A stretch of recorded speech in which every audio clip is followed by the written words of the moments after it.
This is day 7 of learning Italian and preparing a new course to teach the Italian language. Now, I'm going to outline the mistakes, the selfish, stupid mistakes that I've made.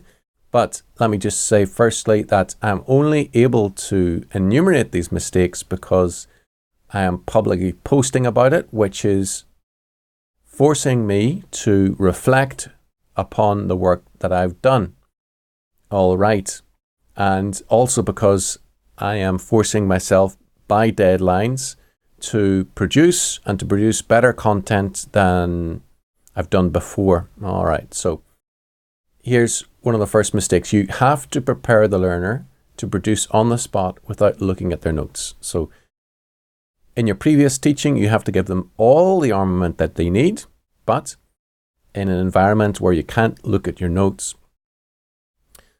you have to prepare them to put it all together in their mind and produce it out of their mouth. Now, my courses are oral, but in another course, it could be written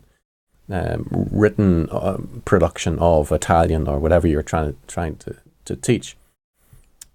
Because that's how normal communication works. You're on the spot, you work with what you have in your head, and boom, you produce something out of your mouth. So you're in language, you're trying to imitate that situation, but do it in a much more, let's just say, scientific or considered way. Also, we need to work on a visual or audio cue that would prompt the user to think, okay, it's my turn to produce. All right, and I have to somehow build in pauses in order to give or enforce that time for production. Now, here's another big one, huge one. You don't really have to know how to, for example, conjugate the imperfect tense in the 3 conjugations of Latin unless you have done so until it becomes part of who you are, until you couldn't forget if you tried to forget. So to say you've learned something when you can maybe produce it once in a test, but in the abstract, not connected with an actual sentence, variety of sentences, it's not really learning. Language learning is not the same as test taking. Language learning, it has to be something that is in you and it's not coming out of you anytime soon. It's not leaving your mind anytime soon. Now, here's the thing. If you really want to teach someone a language in a course, you have to integrate structured practice. And that structured practice makes the given point of knowledge a part of you by demanding production of that unit of language knowledge. All right, and I would say that they would have to repeat that particular unit of knowledge between 3 and 7 times.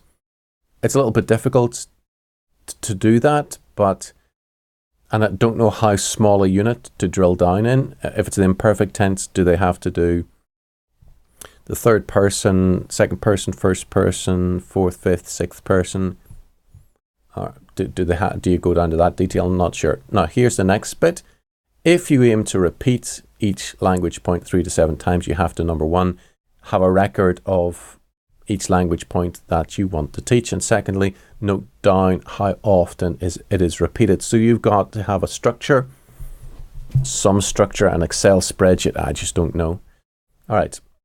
So a language course, here's the thing, and I'm kicking myself over the previous 2 courses that I completed.